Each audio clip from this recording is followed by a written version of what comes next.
இப்போ வந்து நம்ம கத்திரிக்காயை வச்சு மட்டன் குழம்பு சுவையில் வந்து ஒரு குழம்பு பண்ண போகிறோம்.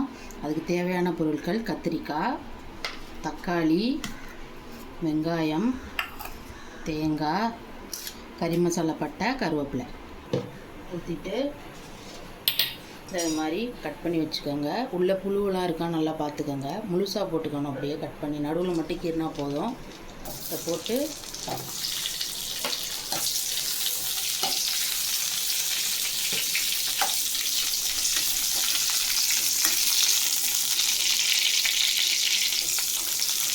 நல்லா வதங்கட்டும். வதங்கிடுச்சு. இப்போ எடுத்து இதை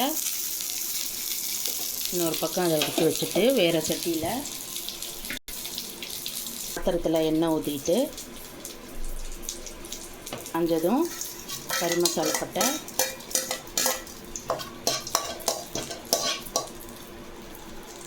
கருவேப்பிலை,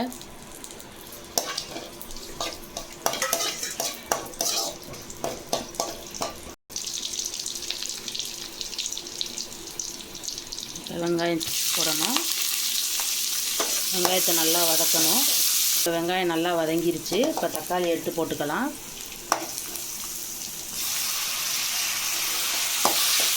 தக்காளி நல்லா வதங்கணும்னா கொஞ்சம் உப்பு போட்டு மூடி வச்சுருங்க. நல்லா வதங்கிடும். உப்பு போட்டு நல்லா கிளறிட்டு லைட்டாக லோ ஃப்ளேமில் வச்சுட்டு க்ளோஸ் பண்ணிடுங்க. தக்காளி வதங்குறதுக்குள்ளே நம்ம சின்ன மிக்ஸி ஜாரில் தேவையான அளவு தேங்காய் எடுத்து அரைச்சி எடுத்துக்குவோம். ஃபஸ்ட்டு தேங்காய் போதும், இந்த அளவு தேங்காய். தேவையான அளவு கொஞ்சோண்டு மிளகு, கொஞ்சோண்டு சீரகம், கொஞ்சோண்டு சோம்பு, பூண்டு போட்டு இதை நல்லா நைஸாக அரைச்சி எடுத்துக்குவோம். நல்லா வதங்கிடுச்சு. இப்போ வதக்கி வச்ச இந்த 4 கத்திரிக்காவும் இதில் போட்டு இதை நல்லா கிண்டிக்கலாம். தேவையான மசாலா வீட்டில் அரைச்ச மிளகாய்த்தூள், வீட்டில் அரைச்ச மல்லித்தூள், காஷ்மீரி மிளகாய்த்தூள், மஞ்சத்தூள் அளவு சொல்லுங்கள். நல்லா கிண்டிட்டு தண்ணி 1 லிட்டர் தண்ணி போடுங்க கரெக்டாக. இப்போ இது நல்லா கொதிக்கட்டும். கொதித்ததுக்கப்புறம் தேங்காய் ஊற்றி அதுக்கப்புறம் மறுபடியும் கொதிக்க விடணும். இதை இப்போ நம்ம மூடி போட்டு வச்சுக்கலாம்.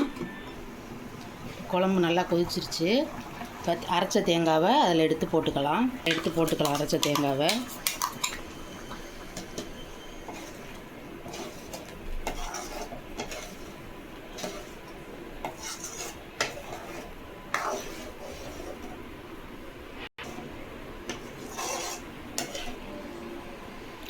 இப்போ தேங்காய் ஊற்றுனதுக்கப்புறம் அதை மூடி வச்சுட்டு ஒரு 2 நிமிஷம் கொதிக்க விட்றோம்.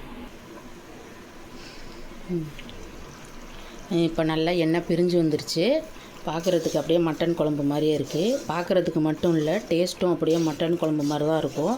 குழம்பு நல்லா ரெடி ஆயிடுச்சு. நீங்களும் இதே மாதிரி வச்சு சாப்பிட்டு பார்த்துட்டு எப்படி இருக்குன்னு கமெண்ட் பண்ணுங்கள்.